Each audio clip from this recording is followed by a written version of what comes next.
Jungoning 5G to'ri texnikasi butun dunyoni qopladi. Unda 5G to'rining zodi qanday ahamiyati bor? Tanishishni taqab telefonini chiqarib, aniq televiziya teatrini bosdingiz. Garchi hamla organ badaningizni so'rab, kechki yuqori pallaga aron ulgurgan bo'lsingizmi, lekin mush paytda sizning dunyoingiz tinchlandi. Bu siz yolg'iz bahramon bo'lgan payt. Vaqalik taraqqiy qilib yuqori pallaga yetganda bosh burchingizning yuzida tuyuqsiz to'xtamay aylanadigan bir chambar paydo bo'ldi. To'g'ri, sizning to'ringiz qetib qoldi. E'lonni saqlasak bo'ladi. Alohida a'zoni davomli pul to'lagil bo'ladi. Yanfunda to'p bo'lmasimi yana qachilg'il bo'ladi. Ammo faqat to'r qitib olsa biz amalsiz. To'rning tadrijiy holda turmushimizning har qaysi taraflarga singib kelishiga ergishib, bizning to'r sifatiga bo'lgan talabimizmi uzluksiz eshiyotido. 10 yil burun bo'lsa siz balkim biz qatnash yo'llarida film ko'rganligimizni tasavvur qila olmasligingiz mumkin. Ammo hozir faqat video ko'rishni o'ylagandalar o'ylamagan yerdan to'r qitib olib, odamning qalb besimi o'rlab ketadi. Lekin hozir to'r suratingiz amaliyotda ozroqmi osta emas. Agar 2-chi to'rni uch davriga bir kichkina to'poloq yo'l desa, 4-chi to'ri ko'p yo'lliq yuqori suratli tosh yo'l hisoblanadi. Agar siz faqat bir teatr ko'rman desangiz albatta yetadi. Lekin yo'lning darajasining o'sishiga ergishib, avtomobillarning soni bargan sari ko'payadi. Yuqori suratli tosh yo'l bo'lgan bilan yo'lga chiqish yuqori pallasida yanada to'silib qoladi. Amsa qana qilganda g'amda xalos bo'lg'ili bo'ladi. Yo'l kengaytirishdan boshqa amal yo'q. Shuning bilan 5G'ning pardasi asta-asta ochildi. 5G'ning o'lchamiga ITU xalqaro telegraf ittifoqi boshlamchilik qiladi. Konkret GPP 3 ning a'zolari tadqiq qilish va tuzishga mas'ul bo'ladi. O'lcham bekitish jarayonida eng ko'p tur turg'izishni o'tirib qo'ygan davlat Jungo. Undaqda konkret qilib aytganda Jungodagi qaysi korxona, Jungo ko'chma xabarlashishi.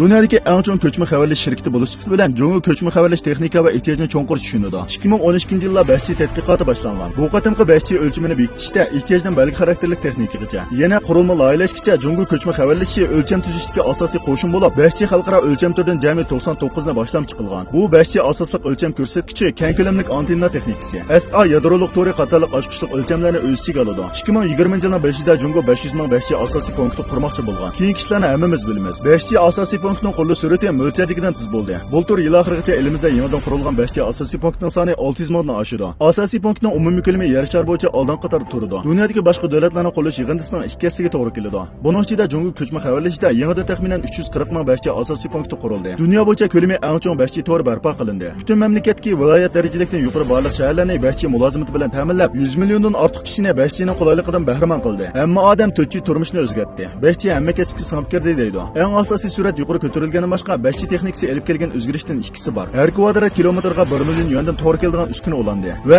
MS1 tuvanchakka tushadigan uchidan uchgacha kichik turish amalga oshdi. Oldingisi bog'liq mavjudotlarning o'zaro bog'lanishini amalga oshirdi. Keyingisi ulash o'turishdagi yuqori ishonchga kafolat qiladi. Bunday alohidalik 5G'ning ishlatilishining tasavvur bo'shligini zo'r darajada kengaytdi. Avtomatik haydashni misol olsak, an'anaviy tunish ostidagi avtomatik haydash ko'rinishida yo'l uchuri va unga erishish va uni tahlil qilish hammasi yakka avtomobilning ichki qismida cheklanadi. 5G'ning qo'shilishi bilan yuqori olinish miqdori atrofdagi avtomobillar orasida, hatto qatnash vositalari va signal chiroqlari, qatnash vositalari bilan piyodalar orasida nihoyatda cho'ng bo'lgan aqliy iqtidorli qatnash to'rini shakllantirgili bo'ladi. Avtomobilning muhit sezish iqtidorini zo'r darajada o'stirib, kechikish alohidaligi to'g'an bo'lib, avtomobillar orasida elib kirishga yordam qilgili bo'ladi. O'rin surat yurish yo'linishi, yo'l yurish muddaosi bilan har vaqt fikr almashtirib, avtomobillar aro hamkorlashib tadbir belgilashni ishga oshiradi. Bu chog'da yana nurg'un ishlar savol so'raydi. Tasavvurimizdagi 5G'ning kelgusi haqiqatan go'zal, lekin suratni o'lchashdan boshqa bu atlar xuddi osmonning o'chida turgandek ko'rinadi. Agar 4G'ni yo'qotsa, sizning turmushingiz nihoyat ko'p qulaylikdan mahrum qoladi. Ammo 5G'ni olib qolsangiz, faqat signal istoningizda bir istizodlikning belgisi kamlaydi. Sizning turmushingiz yana burunqidek bo'laveradi. 5G rasmlar bizning turmushimizga sinib kirdimi? Xuddi fan texnika va madaniyatning ilgirlishiga o'xshash tadrijiy holda tabiiy tadrijiy taraqqiyotning insonlarga bo'lgan ta'sirini sustlashtiradi. To'g'on qatlam texnikasining taraqqiyoti turmushimizga texnik yaxshi bo'sish ilib kelolmasligi mumkin. 1G tilfil simini kesibdi.